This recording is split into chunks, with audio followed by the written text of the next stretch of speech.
অসুস্থতার ক্রাইসিস নিয়ে পড়ে থাকেন, একবার বিপদে পড়ে দেখেন, আপনার পাশে কেউ দাঁড়াবে। যিনি সব সময় আছেন, ওয়াল আউয়াল ওয়াল আখির ওয়াল যাহির ওয়াল বাতিন, he is the first, last, open and secret. He is our creator and Almighty.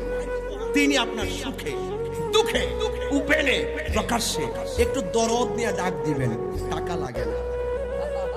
কি লাগে না? টাকা লাগে না। একটু দরদ দিয়ে ডাক দিবেন, আল্লাহর কসম, একটু দরদ দিয়ে ডাক দিবেন। তিনি দয়ার সাগর, তিনি রহমান, তিনি গাফফার, তিনি সাত্তার, তিনি ইয়াসাল জালালি ওয়াল ইকরাম।